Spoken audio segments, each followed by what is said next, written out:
It'll be 1 to go this time by. Coming to the green, buddy, coming to the green. Let's go get him. Go, go, go, go, go, go, go. Get your motor running. Head out on the highway. It's a good one, though.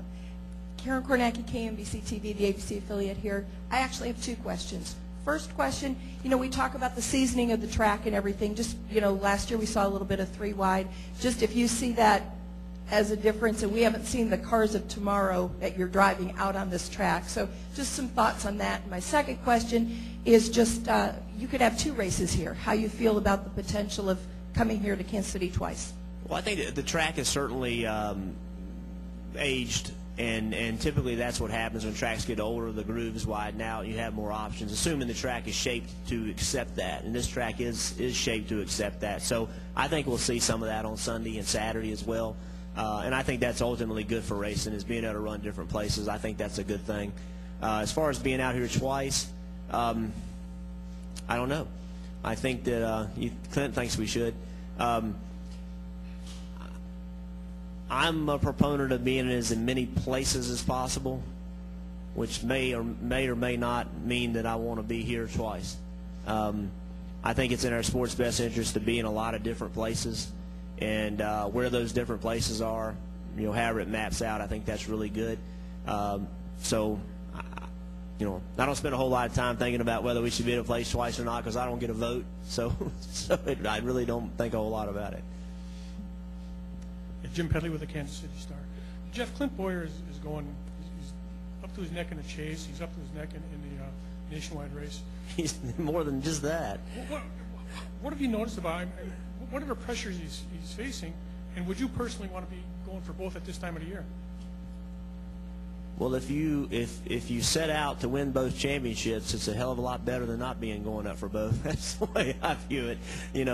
I mean, listen, we can't forget that we do this for fun, and we are playing a game that we wanted to play when we were 7 years old. That's the way I view it.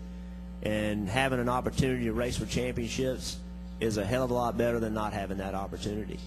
And I think when we start, points have a way of taking some of the fun out of the sport, because every race, you can't just run a race and say, okay, that's done, we're going to go run the next one. They all mean so much, and so we tend to stress ourselves out about it. But I think it's important to just remember that we started doing this for fun, and we need to keep doing it for fun. And that doesn't mean you don't try hard and you put a lot of effort in. You're upset when things don't go well, because we certainly get that way. But what the heck? Just try as hard as you can. Ask the people around you to try as hard as you can, and put 100% effort into it. And if you do that and the results are good, then that's great. If they're not, then just go swing the bat again. I mean, that's really all you can do. Mike Hembry, NASCAR scene. Jeff, what's your analysis of the Biffle surge recently, and is he the favorite now? Yeah, they're a dangerous team. There's every year we have these conversations. Last year it was Clint. The year before that it was us. The year before that, I'm not real sure who it was. I wasn't in it, so I wasn't paying attention. But every year, somebody, I don't want to say comes out of the wood, but surprises people and puts themselves in a position to win when nobody picked them. And that's what they've done this year. Whether they can do it for 8 more weeks or not, I don't know. They could. They look really strong. They've got there's 5 mile and a halves coming up. That's where I think the 16's been their best at the big racetracks. But there are a lot of variables that are, you still have Martinsville coming up. You still have Talladega coming up. A lot of stuff's going to happen between now and the end of the chase. But they, if people ask me to pick a favorite, I don't have a favorite. I mean, I really can't pick a team and say this is the team I think is going to win, because I don't think Biffle's team is going to win the next 8 races. I mean, they won the first 2, but I don't think they're going to win the next 8. And, who steps it up, who makes the least amount of mistakes. I mean, there's a lot of stuff going on. So, they're capable of winning it. There's no doubt about that. But I'm not about to put them in the favorite category, nor anybody else for that matter.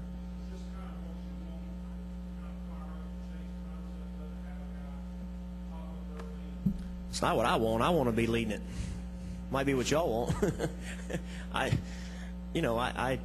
It's the playoffs. I mean, it's the same as the Giants getting on a roll last year when everybody wanted the quarterback and the coach and everybody else fired on the team, and they got on a roll and got going when it counted. It's the same thing, and I think that's good for our sport. I don't know. I mean, there's an argument that says you always want one guy to be that you always wanted the Dallas Cowboys to be playing for the Super Bowl. Some people argue that. I don't know. I know to me it's more compelling when there's just good racing and good competition. I think it's more compelling if there's 8 teams, 10 teams. If we got 4 races to go and there's still 8 or 10 teams that have a real shot, not just a mathematical shot, but a real shot to win, I think that's what makes it cool myself. But some people think it's better if you have, only 2, and if you had Kurt Busch and Carl Edwards going at it. Some people think that's better, but I don't know. Any further questions? Thank you, Jeff, and good luck this weekend.